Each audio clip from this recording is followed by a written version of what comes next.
Hoy en día, probablemente todos conocen el incidente en el Paso Dyatlov. En 1959, 10 valientes deportistas, 2 mujeres y 8 hombres, se fueron de excursión de esquí por los bosques y montañas de los Urales. Desafortunadamente, 9 de ellos murieron trágicamente en una zona desolada y nevada. Las autoridades lograron investigar la muerte de los 9 turistas profesionales. Parecía que los expertos habían formado una imagen coherente de lo sucedido. Los estudiantes cometieron una serie de pequeños errores en la gestión cotidiana de su campamento. En condiciones de fuertes heladas y tormentas, esto resultó ser suficiente. La naturaleza venció al equipo. La gente murió. Los oficiales de la ley publicaron informes sobre la investigación del caso. Los funerales de los miembros del grupo Dyatlov fueron grandiosos y ampliamente cubiertos por los periodistas. Parecería que después del duelo por los fallecidos, la sociedad debería haberse calmado. Sin embargo, esto no sucedió incluso después de muchos años. Los eventos en el Paso Dyatlov han estado perturbando las mentes de miles de personas en todo el mundo durante más de 60 años. Y no es de extrañar, porque en esta historia hay muchas inconsistencias, detalles extraños, antinaturales e incluso espeluznantes. Los hemos estudiado todos y seleccionado 10 de los hechos más significativos que ponen en duda la versión oficial de los eventos. Quizás el primer hecho alarmante relacionado con el grupo Dyatlov fue la conclusión oficial de las autoridades sobre lo sucedido. En la prensa, solo se podían ver las explicaciones más generales del incidente. La causa de la muerte de los 9 deportistas se mencionó, si se cita literalmente a los expertos, como una fuerza natural de carácter insuperable. Bajo esta formulación imprecisa, se puede esconder cualquier cosa. Por lo tanto, la historia de inmediato comenzó a acumular un número récord de especulaciones. Y pronto hubo tantas que la esencia del incidente simplemente comenzó a perderse. Los funerales de los turistas, cuyos cuerpos fueron encontrados meses después de la excursión, fueron grandiosos y ampliamente cubiertos en la prensa. Sin embargo, luego dejaron de hablar abruptamente sobre la situación. El caso fue clasificado oficialmente. Los rumores sobre la tragedia se volvieron cada vez más irreales con cada año. La gente se contaba unos a otros que vieron cómo naves extraterrestres, espíritus malignos de la naturaleza y chamanes visitaban a los estudiantes.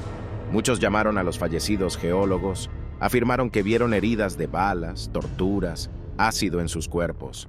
Rumores increíblemente diversos y numerosos literalmente inundaron los Urales y toda Rusia, convirtiendo la historia de los estudiantes en un simple cuento de hadas.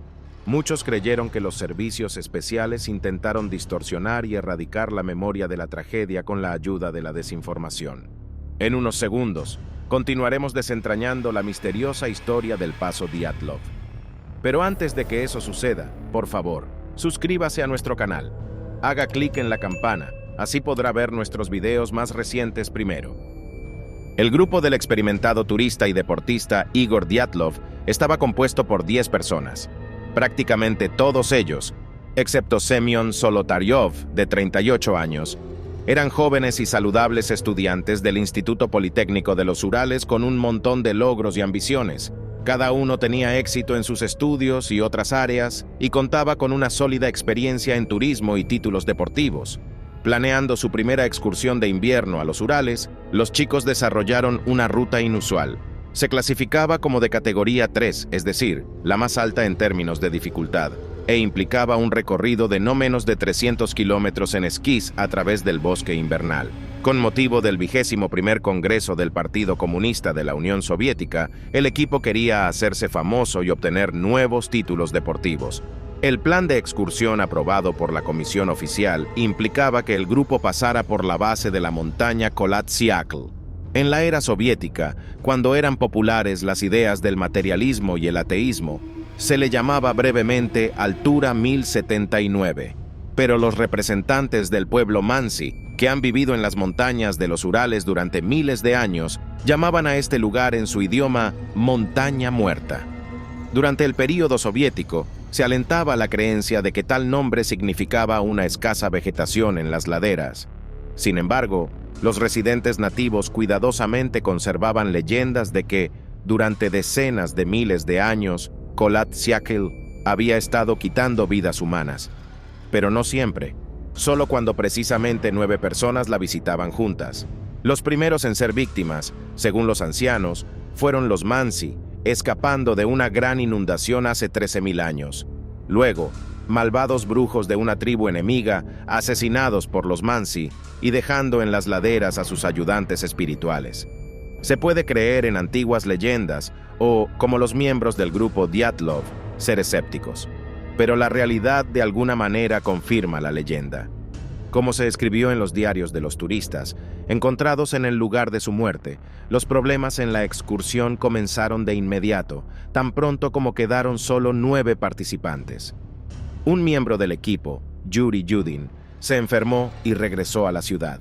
Y ya en el año siguiente a la muerte del grupo, en 1960, en aproximadamente la misma área, ocurrió un accidente aéreo. Sorprendentemente, también hubo 9 víctimas. Los eventos que ocurrieron con el grupo de Igor Dyatlov estuvieron acompañados por un fenómeno extraño. Muchos testigos proporcionaron declaraciones a la investigación, según las cuales durante el período de desaparición de los turistas en la taiga, aparecieron luces voladoras redondas. La mayoría de los buscadores involucrados en la búsqueda de los cuerpos, soldados de una base militar dentro del rango de visión de la montaña Kholat-Syakhl, algunos oficiales de policía y numerosos residentes locales hablaron sobre esto. Además, durante décadas, independientemente unos de otros, muchos turistas han hablado de luces inexplicables atacando a personas en los bosques de los Urales. Incidentes similares ocurren incluso en nuestros días. Las terribles sospechas sobre el encuentro de los estudiantes con objetos voladores fueron en gran parte confirmadas por la investigación. En las cámaras de los deportistas se encontraron varias fotografías muy sospechosas. En una de ellas, capturada en la oscuridad, se ve un objeto luminoso borroso, posiblemente acercándose rápidamente. En varias otras, objetos voladores fueron capturados en el cielo claro, tanto de noche como de día. La interpretación de estos hechos varía hoy en día. Los participantes directos en los eventos, aquellos que buscaron al grupo, creen en la versión de la muerte de las personas debido a pruebas secretas. Yevgeny Pavlov, un joven que era amigo de 2 de los atletas desaparecidos, involucró a su padre en la búsqueda. Alexei Budrin, un hombre que participó personalmente en la operación, ambos afirman que encontraron evidencia correspondiente en el lugar de la tragedia. Tienen motivos para creer que los estudiantes fueron testigos de pruebas militares clasificadas, por lo que pagaron con sus vidas. Esto se confirma indirectamente por la radiación encontrada por expertos en la ropa de varios turistas. La dosis fue grande, imposible de adquirir en un entorno industrial. El tono anaranjado de la piel de los cadáveres también indica la presencia de quemaduras nucleares. A principios de los años 90, el fiscal que manejó el caso del grupo fallecido dio una serie de entrevistas sensacionales a la prensa. Lev Ivanov reveló que anteriormente se le había obligado a mantener en secreto la tragedia, pero después del cambio de poder, obtuvo libertad. El oficial de seguridad dijo que tenía pruebas reales de que los turistas fueron asesinados por luces, y probablemente eran de origen extraterrestre. Ivanov señaló las cimas de los abetos quemados cerca del lugar de la muerte, y los daños inexplicables en los cuerpos. Los fallecidos no tenían lesiones externas, pero sus órganos internos estaban aplastados. En las condiciones existentes, tales lesiones solo podrían haber sido causadas por experimentar una onda explosiva dirigida. Algunos expertos, como el doctor en ciencias técnicas Anatoly Yarusov, creen que la tragedia en el Paso Dyatlov podría haber sido causada por sustancias tóxicas. En particular, se refieren al dióxido de nitrógeno, liberado durante el lanzamiento de cohetes. El momento del viaje de los estudiantes coincidió con lanzamientos en los cosmódromos de Baikonur y Plesetsk. A pesar de las grandes distancias, según los expertos, las nubes de gases de escape y partículas de combustible nuclear podrían haberse asentado accidentalmente en la taiga. Como resultado del presunto envenenamiento por venenos volátiles, los atletas en la tienda podrían haber sentido pánico, confusión y haber comenzado a tener alucinaciones. Esto podría haber llevado incluso a turistas experimentados a correr al frío sin ropa ni zapatos, bajando por la pendiente. Mientras su conciencia no se aclaraba, las personas drogadas hicieron intentos ineficaces de rescate. Y luego, simplemente murieron de frío y heridas. Debido al veneno, algunos miembros del grupo tenían espuma característica en las vías respiratorias y la piel se volvió marrón. 2 de los 9 estudiantes fallecidos en el bosque de los Urales, Georgi Krivonichenko y Rustem Slobodin, fueron encontrados por los investigadores sin ropa. Solo llevaban ropa interior en sus cuerpos cubiertos de nieve. Todo lo demás, como determinaron los expertos, había sido cortado de ellos. Esta circunstancia adquiere un significado especial, teniendo en cuenta que estos turistas trabajaban en instalaciones nucleares. En la era soviética, tales instalaciones estaban estrictamente en ciudades cerradas y su actividad era secreta. Las agencias de inteligencia enemigas literalmente cazaban información sobre tales fábricas en la URSS. Es una extraña coincidencia que Semyon Zolotaryov se uniera al grupo de estudiantes en el último momento. Este instructor de turismo de 38 años no conocía previamente a los chicos, quienes habían sido un grupo unido antes de su llegada. Originalmente se anunció que Zolotaryov iría de excursión con otro equipo, pero justo antes del inicio cambió de opinión, indicando que le sería más cómodo con Dyatlov, ya que este prometió terminar el viaje antes que el otro líder. Semyon, quien por alguna razón se presentaba a todos como Alexander, no era una persona sencilla. Durante la guerra, sirvió en Smersh como informante de la dirección. Pasando de un escuadrón a otro, aprendía y reportaba la situación. Luego se convirtió en empleado del KGB y más tarde en instructor de turismo. Combinando todos estos hechos, se puede suponer que como parte de la excursión, los servicios especiales soviéticos planearon una operación secreta. Krivonichenko o Slobodin, reclutados en sus empresas, debían pasar su propia ropa a agentes enemigos. Contenía rastros de sustancias radiactivas necesarias para que los extranjeros estudiaran la actividad de las plantas secretas de la URSS. Zolotaryov debía controlar la entrega y el trabajo de los futuros agentes dobles. Sin embargo, en lugar de entregar el textil cargado con químicos valiosos, los agentes enemigos decidieron matar al grupo.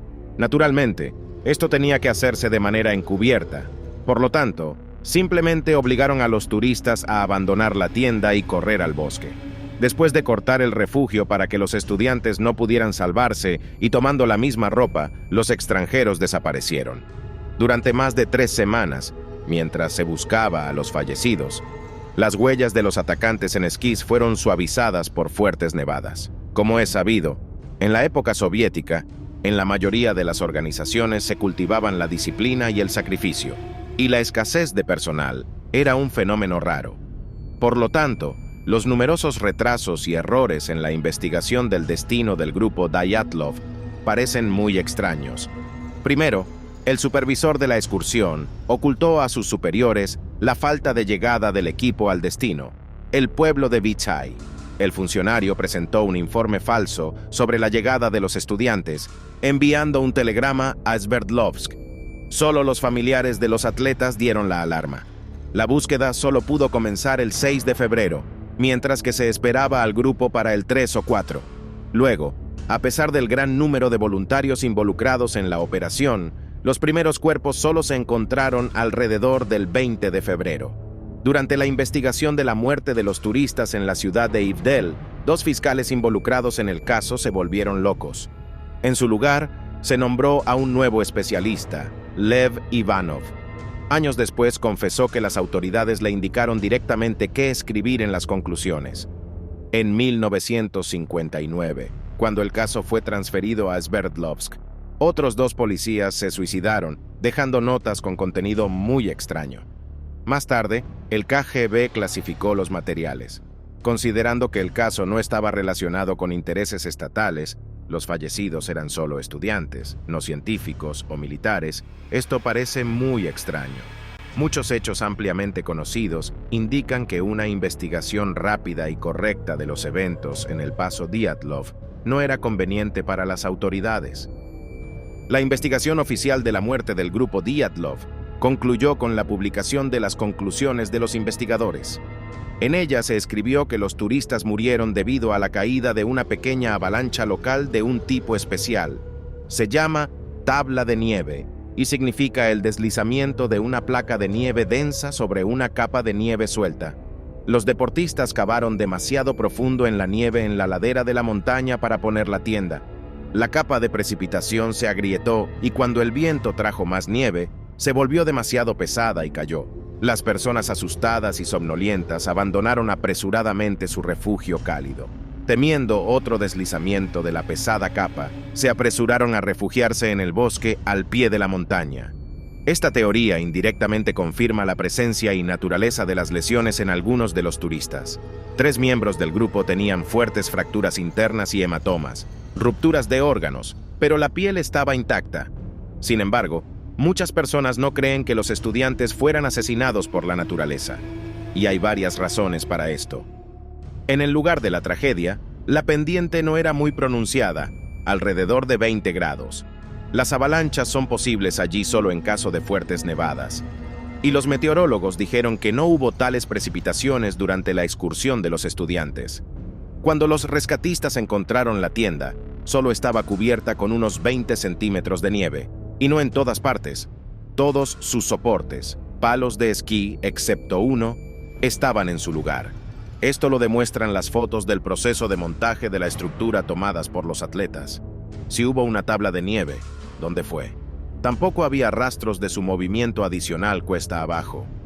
Si suponemos que una masa de nieve cayó sobre los turistas, aplastando sus cráneos y costillas, como se refleja en las conclusiones, ¿por qué no dañó las cosas? En la tienda se encontraron cámaras, vajilla e incluso comida. Todo estaba intacto y en su lugar. El informe oficial de las autoridades decía: 3 miembros del equipo, cuyos cuerpos se encontraban separados del resto, tenían lesiones graves. A Nikolai Thibault-Brignoles se le encontró una extensa fractura deprimida de los huesos del cráneo. Lyudmila Dubinina y Semyon Solotaryov tenían múltiples fracturas de costillas, y en el caso de la chica, fracturas bilaterales especialmente complejas. Externamente, la piel en las áreas lesionadas de los turistas estaba intacta, pero los tejidos blandos profundos resultaron aplastados. Los expertos soviéticos consideraron que estas lesiones se debieron a la presión de una capa de nieve sobre la tienda. Y Dubinina y Solotaryov llegaron por sus propios medios al pie de la montaña, donde murieron. Sin embargo, los especialistas modernos no están de acuerdo con esto. Yuri Nikolaevich Bezrukov, candidato de ciencias médicas, profesor asociado del Departamento de Criminología, estudió los materiales del caso y llegó a sus propias conclusiones. Afirma que las lesiones sufridas por los 3 turistas mencionados definitivamente no les habrían permitido caminar 1,5 kilómetros a través de la nieve profunda. Si Thibault-Brignoles estaba inconsciente y siendo llevado, como se ve por las huellas, entonces Dubinina y Solotaryov caminaron por sí mismos. Pero múltiples fracturas de costillas complicadas causan shock por dolor, ruptura de las membranas pulmonares, insuficiencia respiratoria aguda. Por lo tanto, la versión anterior es insostenible. Las misteriosas lesiones no se obtuvieron en la tienda. Esta conclusión de los científicos modernos pone en duda la versión oficial de los eventos e indica errores en la investigación. Una de las primeras versiones de la investigación en el caso del grupo Dyatlov fue el asesinato de estudiantes rusos por representantes de la etnia local Mansi. Hubo razones para esto. Los aborígenes visitaban constantemente los bosques locales para cazar. Los turistas pasaron por sus lugares.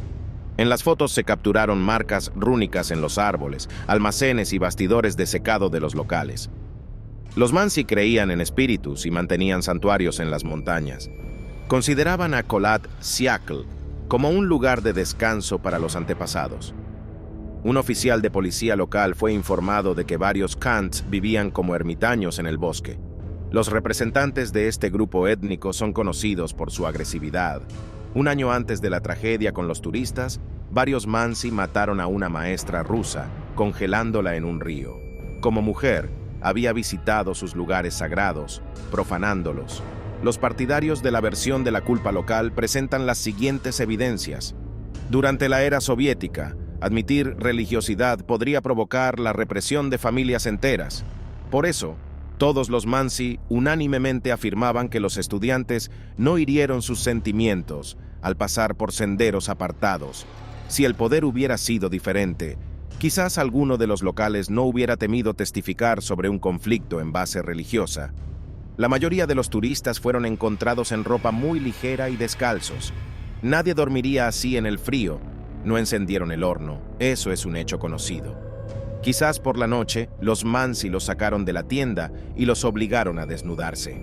A unos metros de la tienda se encontró la chaqueta de Igor Dyatlov, y en otra dirección, no muy lejos, había muchos gorros de los estudiantes.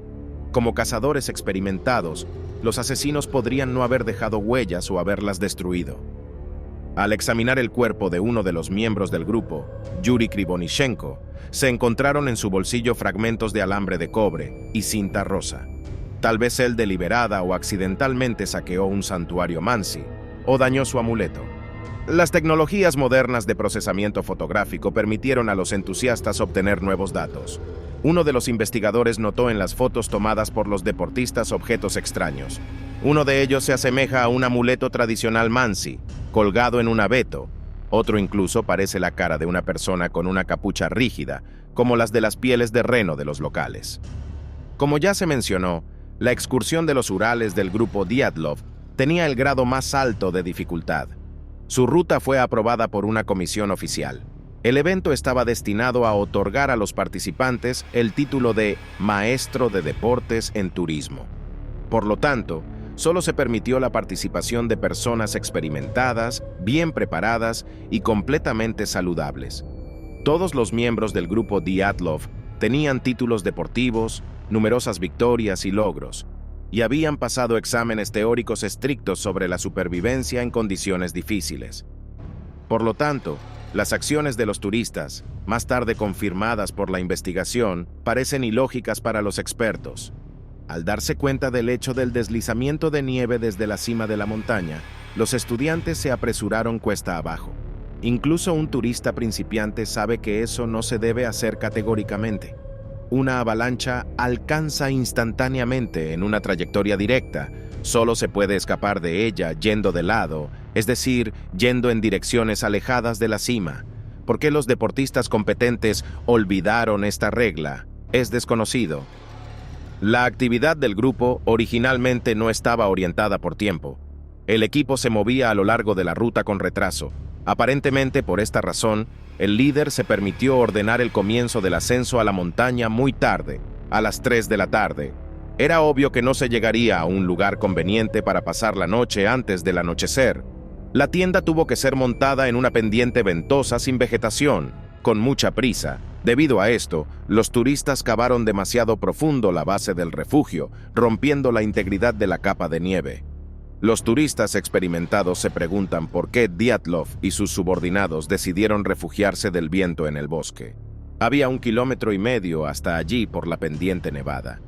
En condiciones de heladas bajo 30 grados y tormenta de nieve, la falta de ropa podría matar fácilmente a esa distancia. Una corta microavalancha había descendido. Todos debían saber que un deslizamiento adicional, según la ciencia, era poco probable. ¿Por qué condenarse a un viaje largo cuando se podría haber esperado al lado de la tienda y luego regresar a ella por lo necesario?